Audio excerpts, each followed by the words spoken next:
여보야, 이 좁은 차 안에서 하니까 옛날 생각이 많이 나네. 그러게 말이야. 우리가 젊었을 때는 이런 스릴도 몰랐는데 지금이 더 좋은 것 같아. 이 말들은 제가 결코 들어서는 안 될 대화였습니다. 하지만 세상 일이라는 게 정말 기묘합니다. 38년간 단 한 차례도 동문 모임에 참석하지 않았던 남편. 그런 그가 어느 날 갑자기 고등학교 동창회 얘기를 꺼낸 순간 제 마음속을 스치고 지나간 그 묘한 예감은 결국 현실이 되고 말았습니다. 새로 산 명품 벨트, 처음 보는 고급 셔츠, 그리고 차량용 녹화기에 담긴 단 15초간의 음성 파일. 그 짧디 짧은 시간이 제 인생 전체를 송두리째 뒤바꿀 거라고는 상상조차 하지 못했습니다. 안녕하십니까. 저는 전북 전주에서 평생을 보내온 62세 김명숙이라고 합니다. 남편과 함께 운영해온 약국에서의 삶은 잔잔한 강물처럼 고요했습니다. 아니, 그렇다고 믿고 있었죠. 하지만 그 고요한 수면 아래에는 제가 전혀 알지 못했던 경류가 숨어 있었던 것입니다. 문자 메시지 기록들, 은행 계좌에서 사라진 거액의 돈, 그리고 제가 직접 확인한 모텔 객실 안에 그 충격적인 장면까지. 남편의 속임수는 끝이 없었습니다. 원래 온순한 사람이 한번 폭발하면 더 무섭다는 말 들어보셨나요? 모텔 방문을 열고 마주친 그 순간부터 시작된 제 생에 가장 격동적이었던 몇 개월을 모두 공개하려고 합니다. 오늘 영상이 도움이 되셨다면 구독과 좋아요 버튼 꾹 눌러주세요. 여러분의 격려가 저처럼 인생의 새로운 전환점을 맞이하는 많은 분들에게 큰 힘이 됩니다. 그럼 지금부터 모든 사건이 시작되었던 그날로 되돌아가 보겠습니다. 전주에 자리한 저희 약국은 남편 장기호가 20년 넘게 성실히 운영해온 곳입니다. 64세인 남편과 62세인 제가 함께 꾸려가는 작은 공간이었죠. 매일 아침 8시에 문을 열어 밤 9시까지 동네 어르신들의 건강을 책임지는 것이 저희의 소중한 일이었습니다. 결혼 38년 동안 저희는 크고 작은 풍파 없이 지내왔습니다.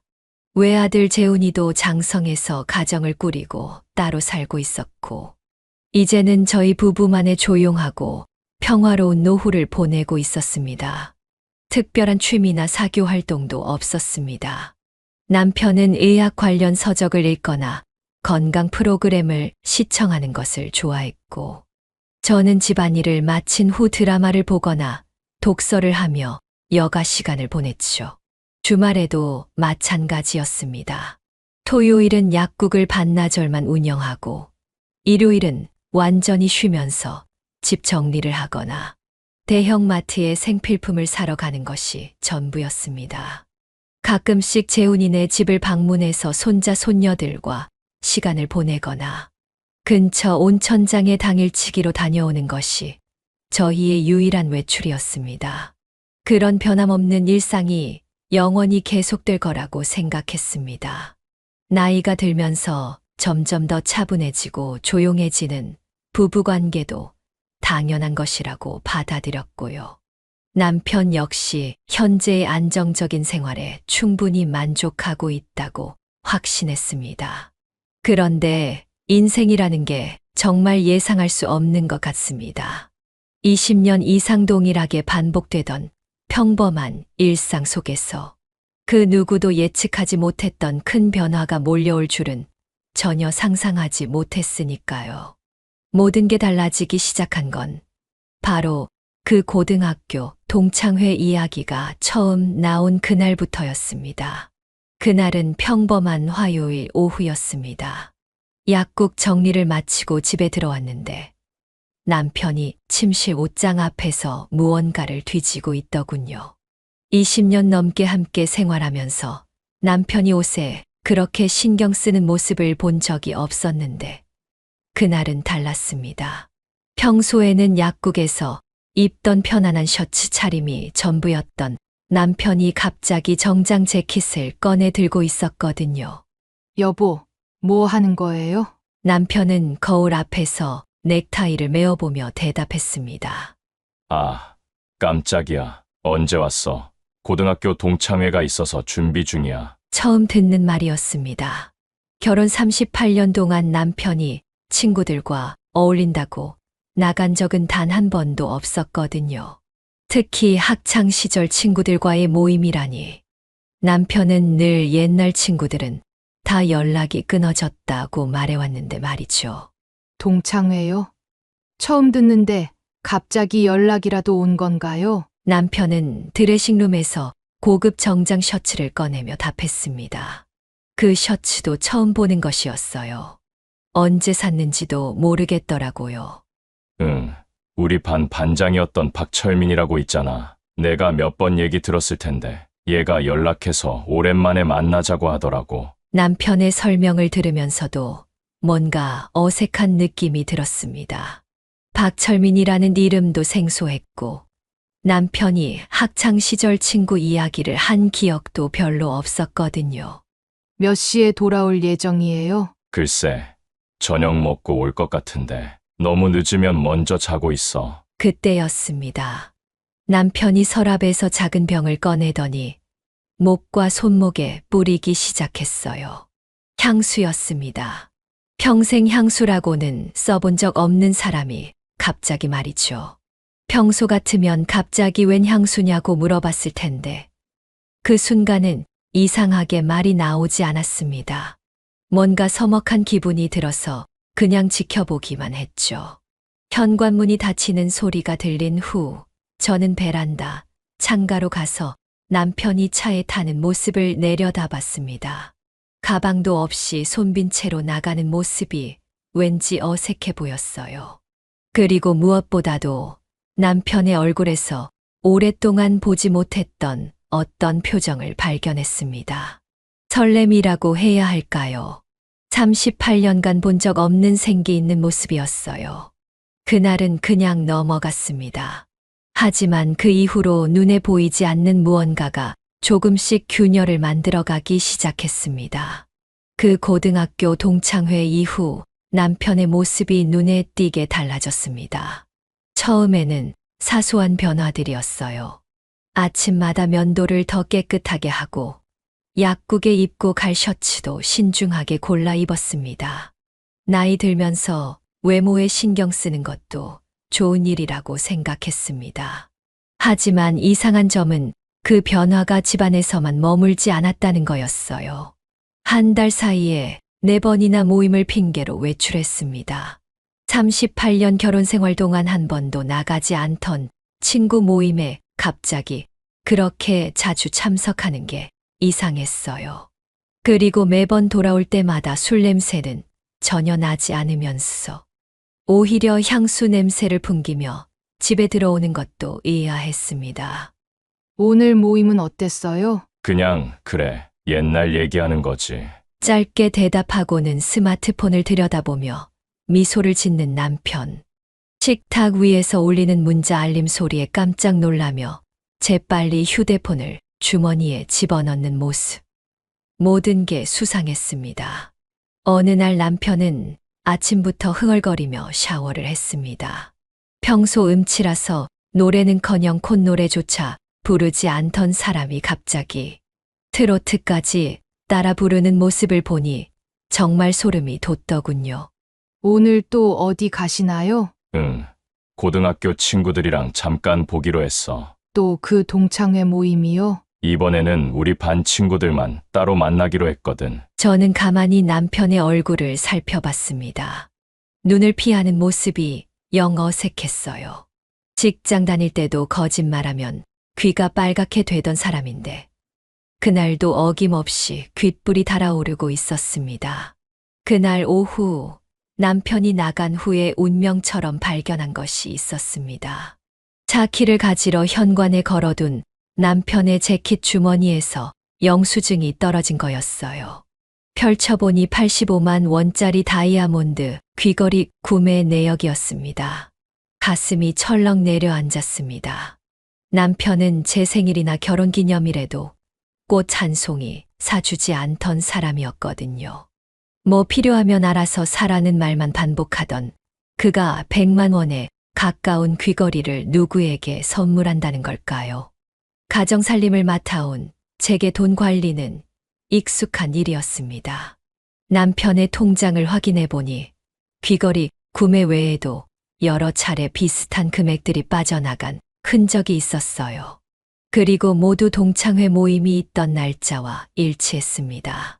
의심은 점점 확신으로 바뀌어 갔습니다. 하지만 결정적인 증거가 필요했어요. 잠시 남편의 휴대폰을 들여다볼까 생각했지만 암호가 걸려 있었습니다. 그때 문득 떠오른 생각이 있었어요. 차량용 블랙박스였습니다. 남편이 운전하면서 누군가와 대화를 나누거나 혹은 누군가를 태우고 갔다면 그 장면이 기록되어 있을 거라고 생각했거든요. 떨리는 손으로 차에서 블랙박스 메모리 카드를 빼내어 컴퓨터에 연결했습니다. 재훈이가 예전에 알려준 방법대로 영상을 재생하니 지난 3주간의 기록이 모두 나타났습니다. 처음에는 별다른 것이 없었어요. 남편이 혼자 운전하는 모습, 약국에 가는 모습들이 계속 이어졌죠. 그러다가 지난주 동창회 날짜의 영상에서 마침내 그것을 발견했습니다. 차가 어떤 카페 앞에 주차되고 화면에 중년 여성이 조수석으로 들어오는 모습이 보였어요. 그녀는 단정한 원피스를 입고 화장도 정갈하게 하고 있었습니다. 그리고 남편의 목소리가 들려왔습니다. 여보야, 이렇게 오랜만에 만나니까 더 설레는 것 같아. 여보야라고요? 38년 결혼 생활 동안 남편이 저를 여보야라고 부른 적은 거의 없었는데 말이에요. 영상은 계속 재생되었습니다.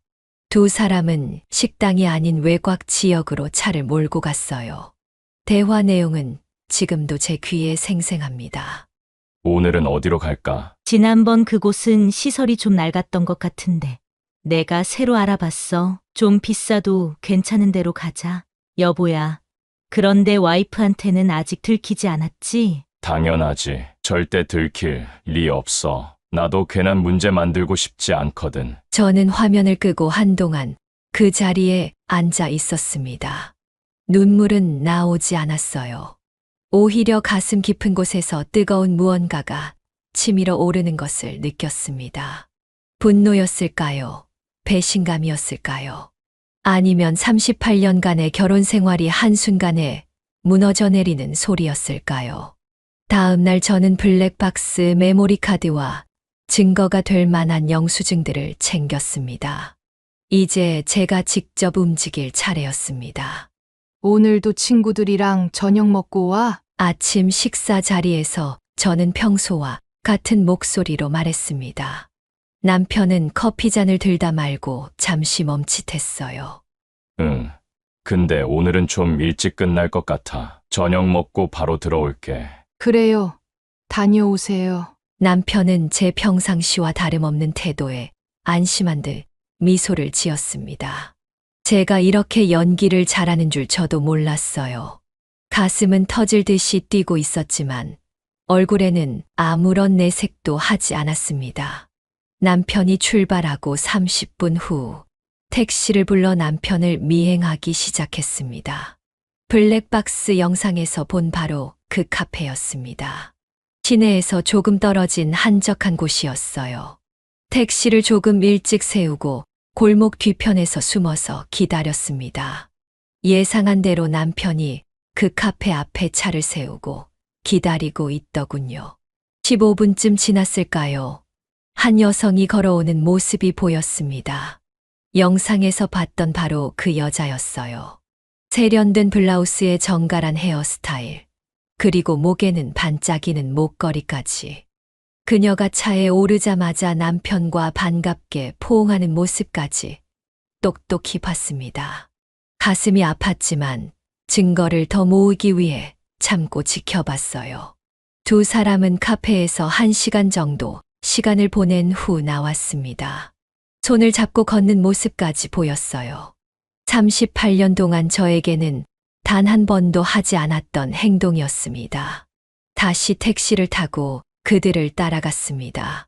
시내를 벗어나 한적한 외곽 도로로 향했어요. 그리고 마침내 그들이 멈춘 곳은 모텔이었습니다. 간판에 로얄 팰리스라고 적혀 있었어요. 깔끔한 외관에 제법 고급스러운 모텔이었습니다. 택시 기사님께 잠시만 기다려달라고 부탁하고 두 사람이 모텔 안으로 들어가는 모습을 끝까지 확인했습니다. 온몸에 진땀이 흘렀어요. 여기까지 오면서도 혹시 제가 오해한 건 아닐까 하는 마지막 희망이 있었거든요. 하지만 이제는 명확했습니다. 택시에서 내려 모텔 로비로 향했습니다. 떨리는 다리로 안으로 들어가니 프런트에 젊은 직원이 있었어요. 손님, 몇 시간 이용하실 건가요? 아니에요. 방금 들어간 커플 보셨죠? 남자분이 제 남편인데요. 죄송합니다만 저희가 그런 걸 알려드릴 순 없어요. 제 남편이 바람피는 현장을 잡아야 해요. 38년 결혼 생활인데 제발 도와주세요. 목소리가 떨렸습니다. 눈물도 났고요. 어쩌면 그때가 처음으로 진심 어린 눈물이었는지도 모르겠어요. 직원은 잠시 고민하더니 한숨을 쉬었습니다. 305호입니다. 하지만 제가 알려드린 건 아니에요. 정말 고맙습니다. 계단을 올라 305호 앞에 섰습니다. 문 앞에서 한참을 망설였어요. 노크를 할까, 그냥 돌아갈까. 하지만 돌아갈 수는 없었습니다. 그때 제 핸드백에서 휴대폰이 울렸어요.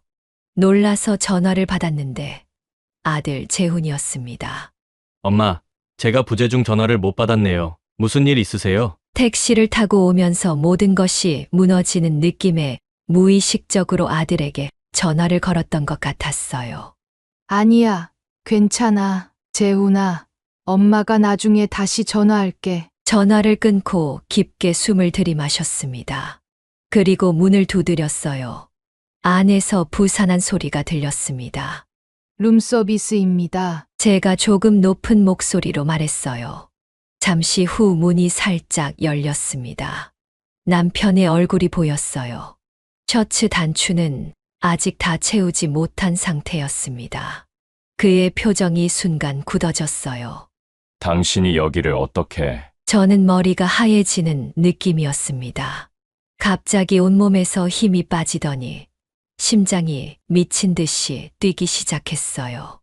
눈앞에 있는 남편의 얼굴이 흐릿하게 보였습니다. 정신을 차리려고 문틀을 붙잡았지만 손이 너무 떨려서 제대로 힘을 줄 수 없었어요. 당신이 어떻게 이럴 수 있어요? 겨우 이 말만 내뱉고 저는 문을 밀고 안으로 들어갔습니다. 그리고 침대 위에 앉아 있는 여자를 보는 순간 38년 결혼 생활이 눈앞에서 산산조각 나는 느낌이었어요. 당신 누구예요? 제 목소리가 방 안에 울려 퍼졌습니다. 목소리가 떨려서 제 말인지 다른 사람의 말인지 분간이 안 될 정도였어요. 여자는 오히려 저를 위아래로 훑어보더니 담담하게 말했습니다. 아, 혹시 부인이세요? 한유경이라고 합니다. 기호하고는 고등학교 때부터 알던 사이예요. 그 순간 모든 퍼즐이 맞춰졌습니다. 한유경. 남편이 젊은 시절 자주 언급했던 고등학교 첫사랑의 이름이었어요. 결혼 초기에 첫사랑이 누구였냐고 물었을 때 들었던 그 이름. 첫사랑이면서 남의 남편과 이러고 있어도 되는 건가요? 말이 제대로 나오지 않았습니다. 눈물이 눈가에 고였어요. 남편은 여전히 문 앞에 서서 말 한마디 못하고 있었고요. 한유경은 미소를 지으며 저를 바라봤습니다. 불편한 상황에 전혀 죄책감이 없어 보였어요. 아이 참, 뭔가 오해하시는 것 같은데요.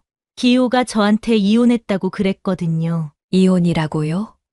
순간 머리가 핑 돌았습니다. 남편을 바라봤어요. 당신이 이혼했다고 했다고요? 남편은 고개만 숙인 채 대답이 없었습니다. 그 모습에 더 화가 났어요. 말해봐요. 지금 이게 뭐예요? 38년을 같이 살았는데 더 이상 말이 나오지 않았습니다. 울음이 터져 나왔고요. 그리고 솔직히 말해서요. 부부 사이도 시간 지나면 정 떨어지는 거 아니에요?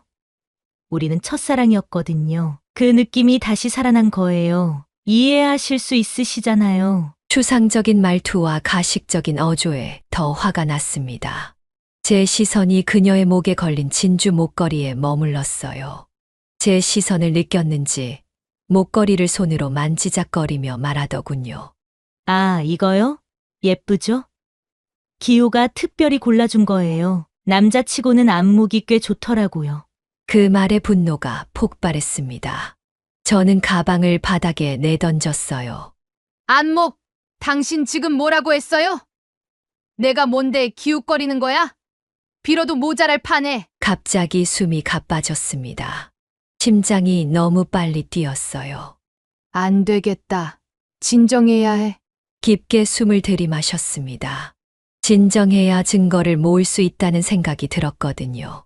천천히 숨을 고르고 난 후 눈물을 닦았어요. 떨리는 손으로 가방을 주워들고 휴대폰을 꺼냈습니다. 제 남편이 당신한테 이런 것도 사주고 여기서 시간도 보내고. 한유경은 갑자기 불안해 보였습니다. 제가 갑자기 차분해지자 어떻게 해야 할지 모르는 것 같았어요. 부부 사이는 시간 지나면 그냥 형식적인 관계가 되는 거잖아요. 기호도 그렇게 말하던데 부인하고는 그냥 같은 집에 사는 룸메이트 수준이라고요. 룸메이트라고요? 38년을 함께 살았는데. 순간 다시 화가 치밀었지만 이번에는 꾹 참았어요. 대신 휴대폰으로 침대 위 두 사람, 방 안의 모습을 차례로 찍었습니다. 한유경이 당황한 듯 이불을 끌어당겼어요. 뭐 하시는 거예요? 사진 찍지 마세요. 증거예요.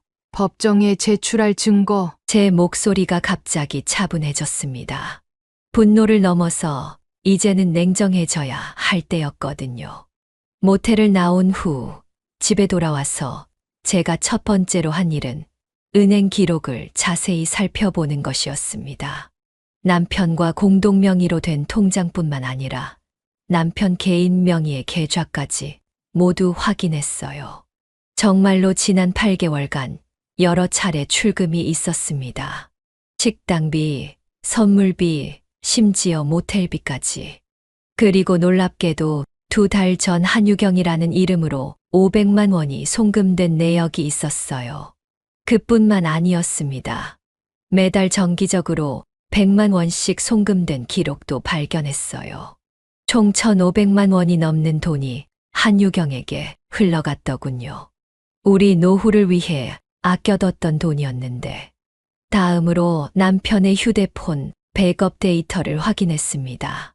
재훈이가 예전에 알려준 방법으로 클라우드에 저장된 메시지들을 볼 수 있었어요. 그곳에서 발견한 내용들은 더욱 충격적이었습니다. 유경아, 오늘 만나자. 어디서 볼까? 지난번 그 모텔 어땠어? 다음엔 더 좋은 곳으로 가자. 선물 마음에 들었어. 다음에는 더 비싼 걸 사줄게. 아내는 의심 안 해. 걱정하지 마. 메시지 내용을 읽을수록 가슴이 아팠습니다. 하지만 이제 더 이상 눈물이 나오지 않았어요. 대신 강한 결심이 생겼습니다. 가장 충격적인 건 남편이 한유경에게 보낸 메시지 중에 이런 내용이 있었다는 거였어요. 이혼 절차 알아보고 있어. 조금만 더 기다려줘. 곧 정식으로 너랑 새 출발할 수 있을 거야. 남편은 정말로 저와 이혼하고 한유경과 재혼할 생각이었던 겁니다. 38년을 함께한 남편에게 배신당했지만 제 인생은 아직 끝나지 않았으니까요. 남편과 한유경이 서로 주고받은 메시지들, 만남의 기록들은 모두 증거로 보관했습니다. 그리고 변호사와 상담 후 소송을 준비하기 시작했어요. 제 60대의 새로운 싸움이 시작된 것입니다. 다음 날 아침 가장 먼저 한 일은 법률사무소를 찾는 것이었습니다. 변호사에게 상황을 설명하고 상간녀, 소송과 이혼에 관한 상담을 받았어요. 증거는 충분히 확보하셨나요? 네, 블랙박스 영상과 현장 사진, 그리고 송금 내역까지 모두 있습니다. 가방에서 차례로 꺼낸 증거들을 변호사가 꼼꼼히 살펴봤습니다. 블랙박스에 담긴 음성 파일, 모텔에서 찍은 사진들, 은행 송금 내역서, 그리고 휴대폰 메시지, 백업 자료까지.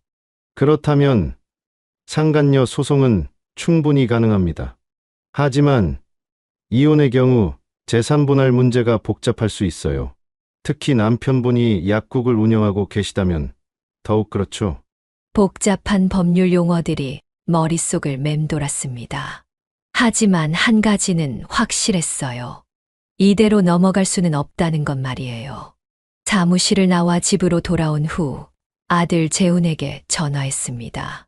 지난번에는 대충 아빠와 다툰다고만 말했었는데 이제는 모든 진실을 알려야 할 때였습니다. 재훈아, 엄마가 할 얘기가 있어. 응. 엄마, 무슨 일 있어요? 아버지가 다른 여자가 생겼어. 뭐라고요? 어제 내가 직접 현장을 봤어. 모텔에서. 기억하기도 싫은 그 순간을 떠올리며 눈물이 흘렀습니다. 아들 앞에서는 강한 모습을 보이고 싶었는데 제 감정을 숨길 수 없었어요. 엄마, 내가 지금 갈게요. 30분만 기다리세요. 재훈이 도착했을 때 저는 이미 마음을 다잡은 상태였습니다. 모든 증거를 아들에게 보여주었어요. 블랙박스 영상, 모텔 사진, 통장 내역, 메시지, 기록까지. 이게 다 사실이에요? 응. 아버지가 8개월 동안 그 여자한테 1,500만 원이 넘는 돈을 보냈어. 재훈이는 분노로 얼굴이 붉어졌습니다. 어떻게 이럴 수가. 아버지가 어디 계세요? 모르겠어. 어제 나가라고 했거든. 재훈이가 남편에게 전화를 걸었습니다. 짧은 대화 후 그는 휴대폰을 내려놓았어요. 엄마, 이제 어떻게 할 거예요? 제 마음은 이미 정해져 있었습니다. 이혼할 거야. 그리고 그 여자 상간녀 소송도 제기할 거야. 제가 다 도와드릴게요. 엄마가 원하시는 대로 하세요. 아들의 지지에 큰 힘을 얻었습니다. 혼자가 아니라는 생각이 들었어요. 다음 며칠 동안 저는 변호사와 함께 소송 준비에 매진했습니다. 모든 증거를 법적 효력이 있는 형태로 정리했고 진술서도 작성했어요. 특히 블랙박스 영상의 음성 분석을 의뢰해서 남편과 한유경의 목소리임을 확인받았습니다. 모텔에서 찍은 사진들도 전문가를 통해 시간과 장소를 정확히 입증할 수 있도록 정리했고요. 은행 송금 내역은 가장 강력한 증거였습니다. 매달 정기적으로 송금된 100만 원, 그리고 특별한 날에 추가로 보낸 거액의 돈들. 모든 게 명확하게 기록되어 있었어요. 휴대폰 메시지 백업 자료에서는 두 사람의 불륜 관계를 적나라하게 보여주는 대화들을 발견할 수 있었습니다. 남편이 한유경에게 이혼을 약속한 내용까지 포함해서 말이에요. 변호사는 제가 준비한 증거들을 보고 매우 만족스러워했습니다. 이 정도면 상간녀 소송에서 승소할 가능성이 매우 높습니다. 그리고 이혼 시 재산 분할에서도 매우 유리한 위치에 설 수 있어요. 위자료는 얼마 정도 받을 수 있을까요? 상간녀 소송의 경우 2천만 원에서 5천만 원 사이, 이혼 위자료는 별도로 청구할 수 있습니다. 남편분의 재산 상태를 고려하면 상당한 금액이 될 것 같네요. 한편으로는 후련했지만 한편으로는 마음이 무거웠습니다. 결혼 생활이 이렇게 차갑게 법정에서 끝날 줄은 몰랐으니까요. 소송 서류를 법원에 제출하는 날, 재훈이가 함께 가겠다고 했지만 저는 혼자 가기로 했습니다. 이건 제가 직접 해결해야 할 일이었거든요. 명숙 씨, 정말 소송을 진행하시겠어요? 한 번 시작하면 되돌리기 어려워요. 변호사의 마지막 확인에 저는 단호하게 고개를 끄덕였습니다. 네, 진행해 주세요. 상간녀 소송장과 이혼 소장을 법원에 제출했습니다. 손이 떨렸지만 마음은 확고했어요. 법원을 나오는 길에 휴대폰이 울렸습니다. 남편이었어요. 아마도 법원에서 통보를 받았나 봅니다. 여보, 이게 무슨 짓이야? 소송이라니. 당신한테 할 말 없어요. 이제부터는 변호사끼리 얘기하세요. 전화를 끊고 나니 묘한 해방감이 느껴졌습니다. 38년 동안 한 번도 남편에게 이렇게 강하게 나온 적이 없었는데, 이제는 달랐어요. 저는 더 이상 누군가의 아내가 아니라 한 사람의 인간으로서 내 권리를 찾고 있었습니다. 그로부터 사흘 후 예상치 못한 연락이 왔습니다. 한유경에게서 온 문자 메시지였어요. 정희 씨, 제발 한 번만 만나주세요. 중요한 얘기가 있어요. 처음에는 무시하려고 했습니다. 하지만 계속해서 문자가 오더군요. 결국 만나기로 했어요. 무슨 말을 하고 싶은지 직접 들어보고 싶었거든요.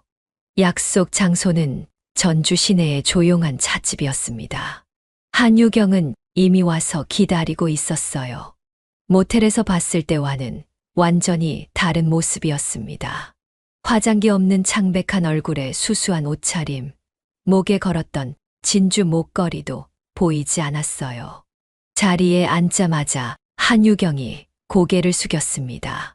정희 씨, 정말 죄송합니다. 제가 잘못했어요. 이제 와서 사과해봐야 소용없어요. 저는 차갑게 말했습니다. 그녀의 눈에 눈물이 고이기 시작했어요. 소송을 취하해 주실 수 없을까요? 제발요. 법의 심판을 받으세요. 그게 당연한 거예요. 한유경은 손으로 얼굴을 가리며 흐느끼기 시작했습니다. 주변 사람들의 시선이 이쪽으로 몰렸지만 신경 쓰지 않았어요. 사실 기호가 먼저 다가왔어요. 동창회에서 우연히 만났는데 제가 혼자 산다는 걸 알고 자꾸 연락하더라고요. 한유경의 변명이 시작되었습니다. 처음에는 그냥 옛날 친구로만 생각했어요. 커피나 한 잔 마시는 정도였거든요. 그런데 기호가 계속 만나자고 하면서. 그래서요? 그게 변명이 되나요? 아니에요. 제가 거절했어야 했는데 너무 외로웠어요. 남편이 먼저 세상을 떠난 지 5년이 됐거든요. 한유경은 눈물을 닦으며 계속 말했습니다. 기호가 자기도 부인과는 이미 끝났다고 했어요. 형식적으로만 같이 사는 거라고, 곧 정리하고 저한테 올 거라고 계속 말하더라고요. 제 가슴이 답답해졌습니다. 남편이 저를 어떻게 생각하고 있었는지 적나라하게 드러나는 순간이었어요. 그 말을 믿으셨다고요? 처음에는 의심했어요. 하지만 기호가 워낙 확신에 차서 말하니까. 그리고 저한테 매달 생활비도 보내주고 선물도 사주고. 생활비라고요? 한유경이 고개를 끄덕였습니다. 처음에는 거절했어요. 하지만 기호가 자기 마음이라고 하면서 계속 보내더라고요. 그래서 받았어요. 1,500만 원이 단순한 선물이 아니라 생활비 명목으로 지급된 거였군요. 남편은 정말로 한유경과 새로운 생활을 계획하고 있었던 겁니다. 그래도 유부남과 만난 건 사실이잖아요. 저희가 이혼하지 않았다는 걸 몰랐다고 할 수 없을 거예요. 한유경의 표정이 더욱 어두워졌습니다. 정말 죄송해요. 제가 확인했어야 했는데 기호를 믿고 싶었어요. 확인하려고 하셨어요? 정말로? 한번 물어본 적이 있어요. 정말 이혼 절차가 진행 중이냐고. 그랬더니 기호가 변호사랑 상담까지 했다고 하더라고요. 남편의 거짓말은 그렇게 치밀했습니다. 단순한 충동적인 외도가 아니라 계획적인 이중생활이었던 거예요. 그래도 제가 잘못한 건 맞아요. 확실하게 확인하지 않고 낯난 게 잘못이었어요. 한유경이 다시 고개를 숙였습니다. 어떻게 하면 용서해 주실까요? 받은 돈은 모두 돌려드릴게요. 돈 문제가 아니에요. 38년 결혼 생활이 무너진 거라고요. 제 목소리가 떨렸습니다. 화가 나서가 아니라 슬퍼서였어요. 제발요. 소송하면 제 주변 사람들이 다 알게 돼요. 아이들도 있고 직장도 있어요. 제 인생이 끝나요. 한유경의 울음소리가 커졌습니다.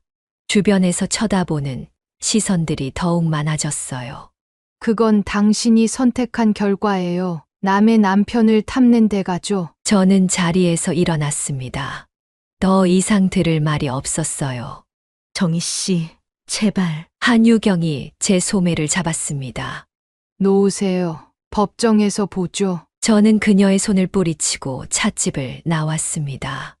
밖으로 나오니 봄바람이 얼굴을 스쳤습니다. 그 바람이 제 마음속 응어리를 조금이나마 날려주는 것 같았어요. 휴대폰을 꺼내 변호사에게 전화했습니다. 변호사님, 상대방이 합의를 요구하는데 거부하겠습니다. 끝까지 재판으로 가주세요. 알겠습니다. 명숙 씨가 원하시는 대로 진행하겠습니다.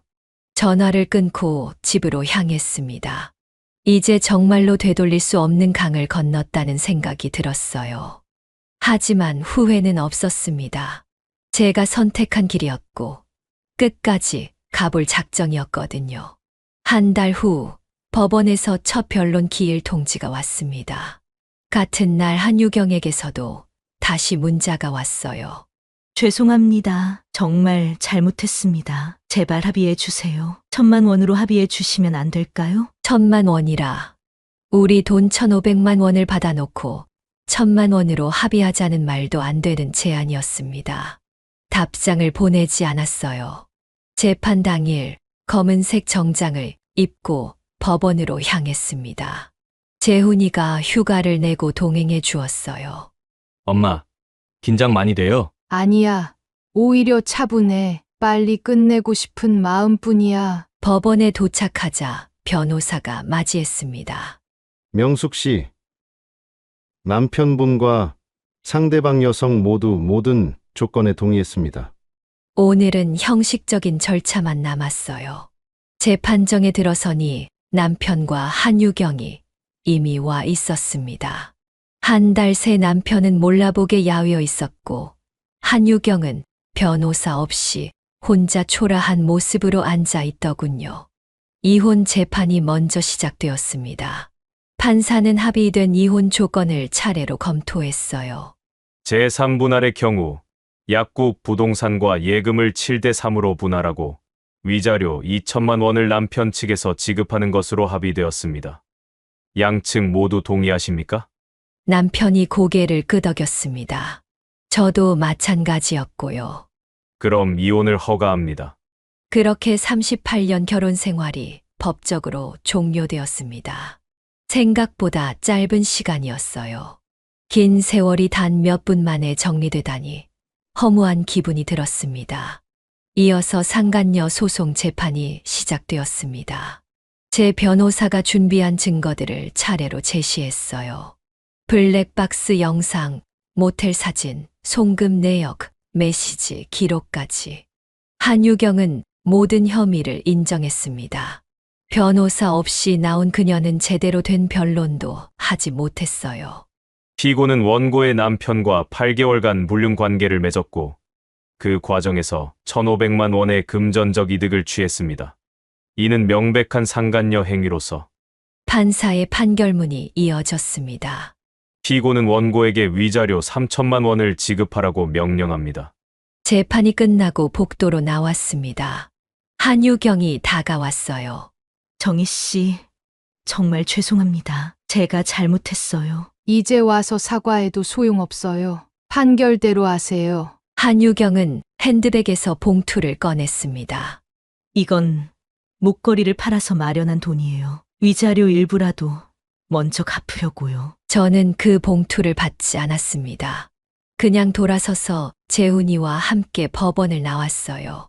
엄마, 재판 잘 끝났네요. 우리가 이겼어요. 응, 다행이야. 하지만 승리한 기분은 들지 않았어요. 오히려 모든 게 허무하게 느껴졌습니다.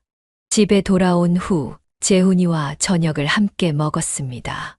엄마, 이제 어떻게 지내실 거예요? 글쎄, 아직 구체적으로 생각해 보지 않았어. 일단 이혼 정리가 끝나면 천천히 생각해 볼게. 그럼 우리 집에 오셔도 되고요. 아니야, 재훈아. 너는 내 가정이 있잖아. 엄마는 혼자서도 잘할 수 있어. 그날 밤 혼자 침대에 누워 천장을 바라보았습니다. 38년간 옆자리를 차지했던 남편이 없으니 이상한 기분이었어요. 하지만 동시에 자유로운 기분도 들었습니다. 더 이상 누군가를 의심하거나 속을 끓일 필요가 없었거든요. 며칠 후 변호사 사무실에서 재산분할 관련 서류를 정리했습니다. 약국 부동산의 70%와 예금의 70%, 그리고 위자료까지 합치면 상당한 금액이었어요. 명숙 씨, 경제적으로는 충분히 안정적으로 지내실 수 있을 거예요. 감사합니다. 변호사님 덕분에 좋은 결과를 얻었어요. 변호사 사무실을 나오면서 휴대폰이 울렸습니다. 재훈이었어요. 엄마, 아버지 소식 들으셨어요? 무슨 소식? 약국을 정리하셨대요. 완전히 문 닫고 건물도 내놓으셨다고 하던데요. 남편이 20년 넘게 운영해온 약국을 정리했다는 게 믿기지 않았어요. 그리고 건강도 많이 안 좋아지셨대요. 요즘 술을 많이 드신다고 하더라고요. 마음 한 구석이 무거워졌습니다. 미워해야 할 사람이지만 38년을 함께한 사람이었으니까요. 알겠어. 재훈아, 엄마는 어때요? 혹시 마음이 바뀌신 건 아니죠? 아니야. 이미 끝난 일이야. 뒤돌아보지 않을 거야. 전화를 끊고 창밖을 바라봤습니다. 봄이 깊어가고 있었어요. 새로운 계절의 시작을 알리는 듯 했습니다. 이제 정말로 제 인생의 새로운 장이 열리는 것 같았어요. 재판이 끝나고 한 달이 지났을 때였습니다. 그날은 평범한 목요일 오후였어요. 마트에서 장을 보고 돌아오는 길에 재훈이에게서 급한 전화가 왔습니다. 엄마, 큰일 났어요. 아버지가 병원에 실려갔대요. 심장이 철렁 내려앉았습니다. 아무리 미워하는 사이가 되었다고 해도 38년을 함께한 사람이었으니까요. 왜? 무슨 일이야? 과음으로 쓰러지셨나 봐요. 저도 지금 병원으로 가고 있어요. 어느 병원이야? 재훈이가 알려준 병원으로 급히 향했습니다. 택시 안에서 가슴이 뛰었어요. 왜 이렇게 마음이 아픈 걸까요? 분명히 미워해야 할 사람인데, 그래도 오랫동안 함께한 사람이었으니까 그런가 봅니다. 병원에 도착하자 재훈이가 응급실 앞에서 기다리고 있었어요.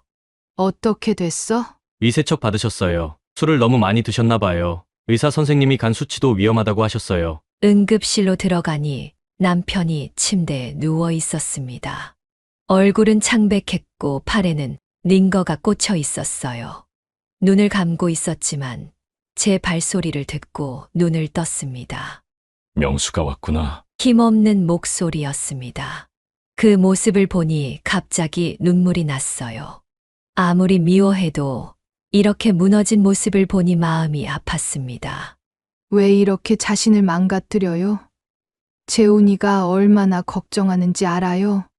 미안해. 다 내 잘못이야. 남편의 손이 제 손을 찾았습니다. 잠시 망설이다가 그의 손을 잡아 주었어요. 하지만 그것이 화해를 의미하는 것은 아니었습니다. 이제 좀 정신 차려요. 당신이 이러면 재훈이만 더 힘들어져요. 남편은 눈물을 흘렸습니다. 38년 동안 그가 우는 모습을 본 것은 이번이 처음이었어요. 명수가 내가 정말 잘못했어. 용서해줘. 용서. 그 단어가 제 마음에 어떤 파동을 일으키는지 스스로도 알 수 없었습니다. 미움, 연민, 그리움까지 뒤섞인 복잡한 감정이었죠. 지금은 그런 얘기할 때가 아니에요. 몸부터 추스르세요. 병원에서 나오면서 재훈이와 이야기했습니다. 아버지 좀 돌봐줘. 난 집에 가볼게. 엄마, 아버지가 잘못하셨지만 그래도 이렇게 무너지시는 건 보기 힘드네요. 그래. 나도 마음이 아프다. 재훈아, 하지만 이제 돌이킬 수 없는 강을 건넜어. 그날 밤 혼자 침대에 누워 생각에 잠겼습니다. 남편이 저렇게 무너진 모습을 보니 마음 한구석이 흔들렸어요. 하지만 이미 너무 많은 것이 깨져버렸고 신뢰는 회복될 수 없었습니다. 며칠 후 재훈이에게서 남편의 근황을 들었습니다. 아버지 상태가 좀 나아지셨어요. 오늘 퇴원하실 수 있을 것 같대요. 다행이구나. 하지만 집으로는 못 데려와요. 아버지 친구 집으로 모셔다 드릴 거예요. 그래. 그게 좋겠다. 엄마, 마음이 바뀌신 건 아니시죠? 깊은 숨을 들이마셨습니다. 재훈아, 몸이 아프다고 38년간의 배신이 용서되는 건 아니야. 이혼도 끝났고, 이제 각자의 길을 가는 거야. 알겠어요. 엄마, 전화를 끊고 나서 창밖을 바라봤습니다. 여름이 깊어가고 있었어요. 하지만 제 마음속에는 새로운 계절이 시작되고 있는 것 같았습니다. 일주일 후 우연히 동네에서 남편의 지인을 만났습니다. 그분이 남편의 근황을 알려주더군요. 기호 씨, 많이 상하셨더라고요. 약국도 완전히 정리하시고, 요즘은 친구 집에서 지내고 계신데, 술은 끊으셨대요.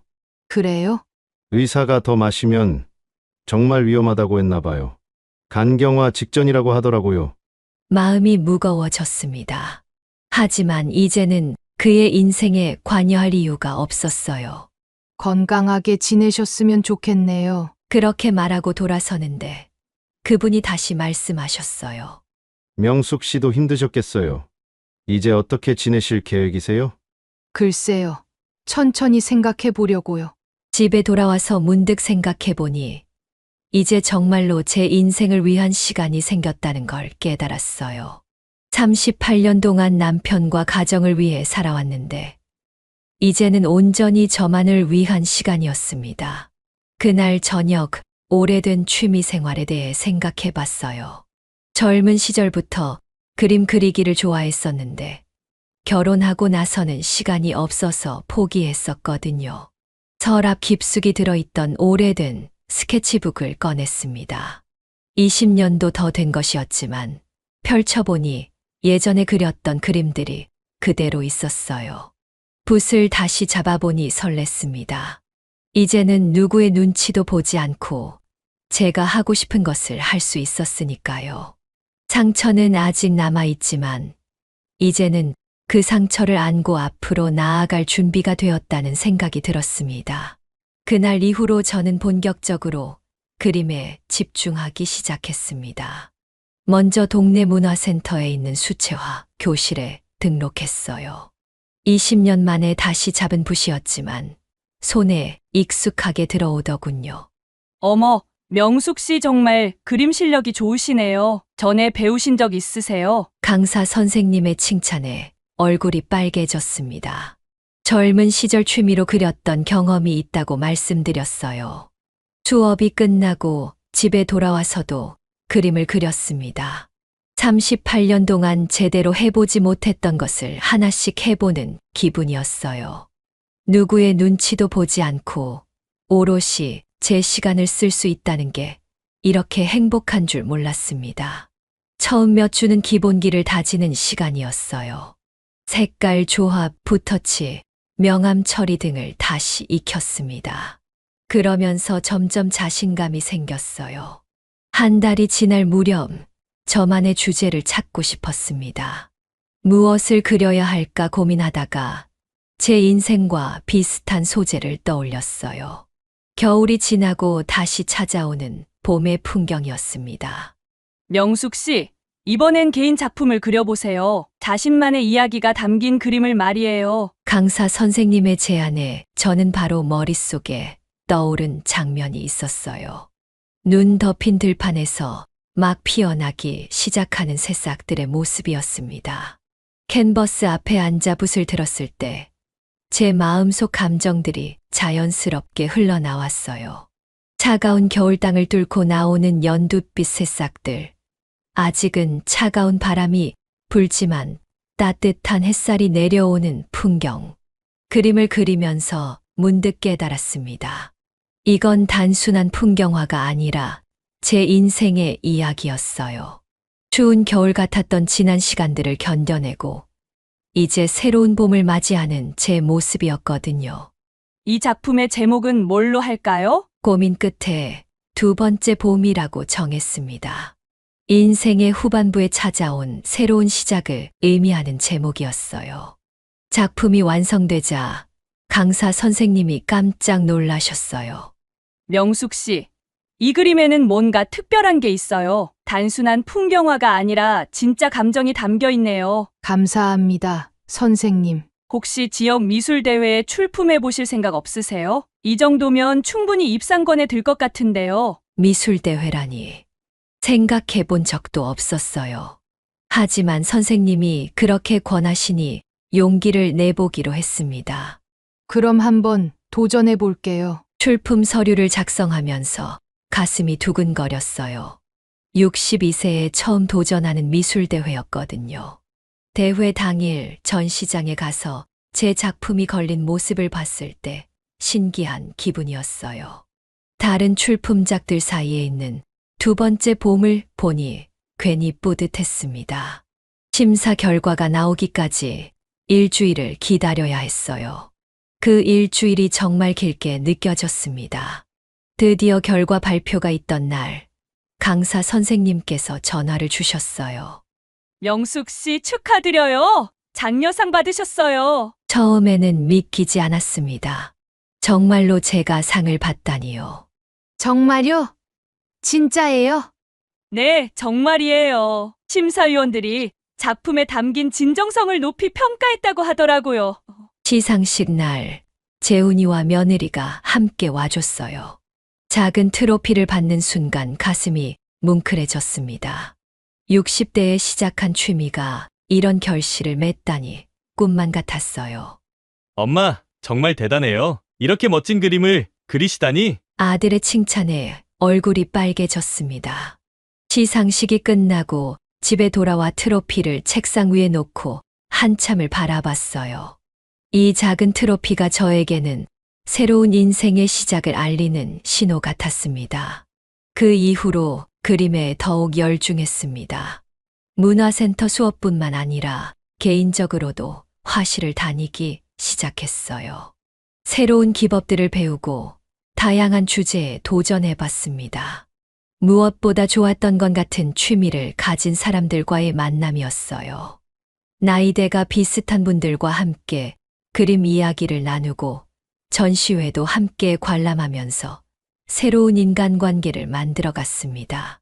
명숙 씨, 다음 작품은 뭘 그릴 계획이세요? 글쎄요. 이번에는 인물화에 도전해 보고 싶어요. 그림을 그리는 시간들이 쌓이면서 점점 더 자신감이 생겼어요. 무엇보다 혼자만의 시간을 즐기는 법을 배웠습니다. 38년 동안 남편과 가정을 위해 살았던 제가 이제는 온전히 저를 위한 시간을 갖게 된 거였어요. 그리고 그 시간이 이렇게 소중하고 의미 있을 줄은 정말 몰랐습니다. 두 번째 봄이라는 작품 제목처럼 저의 인생에도 정말로 두 번째 봄이 찾아온 것 같았어요. 수상 후 6개월이 지났습니다. 이제는 그림 그리는 일상이 완전히 자리를 잡았어요. 주 3회 화실에 나가고 주말에는 야외 스케치를 하며 시간을 보냈습니다. 그날은 평범한 화요일이었어요. 새로운 물감을 사러 시내 대형마트에 갔습니다. 미술용품 코너에서 수채화 물감을 고르고 있는데 문득 눈에 익은 뒷모습이 보였습니다. 남편, 아니, 이제는 전 남편이었죠. 잠시 머뭇거렸습니다. 피해서 갈까 생각도 했지만 이제는 그를 마주해도 괜찮을 것 같았어요. 1년 전과는 완전히 달라진 제 자신을 느꼈거든요. 천천히 다가갔습니다. 그는 즉석식품 코너에서 라면과 냉동식품들을 장바구니에 담고 있었어요. 기호 씨, 그가 돌아봤습니다. 제가 부른 것이 의외였는지 놀란 표정이었어요. 1년 만에 본 그의 모습은 정말 많이 변해 있었습니다. 머리는 반 이상 하얗게 변했고 몰라보게 야위어 있었어요. 옷도 구겨져 있었고 전체적으로 초췌한 모습이었습니다. 장바구니에는 혼자 사는 사람의 쓸쓸함이 그대로 담겨 있었어요. 아, 명수가 오랜만이네. 어색한 침묵이 흘렸습니다. 예전 같았으면 화가 났을지도 모르지만 이제는 그저 한 인간으로서 그를 바라볼 수 있었어요. 차 한잔할 수 있을까? 그의 제안에 잠시 고민했지만 결국 고개를 끄덕였습니다. 마트 안에 있는 작은 카페로 향했어요. 테이블에 앉아 그가 먼저 입을 열었습니다. 많이 달라 보이네. 더 건강해 보여. 감사해요. 요즘 그림을 그리고 있거든요. 그림. 아, 예전에 그리고 싶어 했었지. 제가 그림을 좋아한다고 말했던 것을 아직도 기억하고 있었나 봅니다. 38년을 함께 살았으니 서로에 대해 모르는 게 없을 터였죠. 재훈이한테 들었어요. 많이 아팠다면서요. 응. 간 때문에 좀 힘들었어. 지금은 괜찮아. 술도 완전히 끊었고. 다행이네요. 건강 챙기세요. 잠시 침묵이 흘렀습니다. 창밖으로 보이는 사람들이 분주히 오가고 있었어요. 요즘은 어디서 지내세요? 작은 원룸으로 이사했어. 혼자 살기엔 충분해. 그래요. 빨리 나와서 약국 다시 차리셔야죠. 또 침묵이 이어졌습니다. 할 말은 많았지만 동시에 아무 말도 하고 싶지 않은 이상한 기분이었어요. 정말 미안해. 명수가 내가 평생 후회할 일을 저질렀어. 이제 와서 그런 얘기가 무슨 소용이에요. 알아. 그래도 꼭 하고 싶었어. 너를 위해서가 아니라 나 자신을 위해서라도. 그의 진심이 느껴졌습니다. 하지만 이제는 돌이킬 수 없는 강을 건넌 후였어요. 그럼 다행이야. 내가 행복했으면 좋겠어. 커피를 다 마시고 자리에서 일어났습니다. 이제 할 말은 다 한 것 같았어요. 그럼 저 먼저 가볼게요. 명수가 발걸음을 멈추고 돌아봤습니다. 행복하게 살아. 그 말이 마지막 인사처럼 들렸어요. 저도 짧게 대답했습니다. 기호 씨도 건강하세요. 카페를 나와 마트를 돌아보는 길, 발걸음이 가벼웠어요. 왜일까요? 누군가에게 원망이나 미움이 남아있지 않아서였을까요? 아니면 38년의 시간을 함께한 사람에 대한 마지막 정리가 끝났기 때문일까요? 계산을 마치고 마트를 나오는데 뒤에서 누군가 저를 부르는 소리가 들렸어요. 돌아보니 그림 교실에서 만난 박영자 씨였습니다. 명숙 씨, 여기서 뭐 해요? 아, 영자 씨. 물감 사러 왔어요. 저도 캔버스 사러 왔는데. 같이 가실래요? 좋죠. 영자 씨와 함께 걸으면서 이야기를 나눴어요. 다음 주에 있을 그림 전시회 이야기, 새로 배울 유화, 기법 이야기까지. 자연스럽게 웃음이 나왔습니다.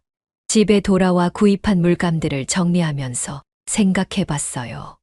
1년 전에 저라면 전 남편을 만나고 나서 하루 종일 복잡한 감정에 시달렸을 텐데.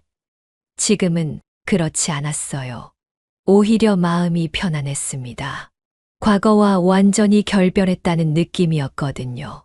저녁에 재훈이에게서 전화가 왔어요. 엄마, 어떻게 지내세요? 응. 잘 지내고 있어. 오늘 마트에서 아버지를 만났어. 정말요? 어떠셨어요? 많이 야위셨더라. 그래도 건강은 회복된 것 같던데. 엄마는 괜찮으세요? 응. 괜찮아. 이제 정말 다 내려놓은 것 같아. 전화를 끊고 창밖을 바라봤습니다.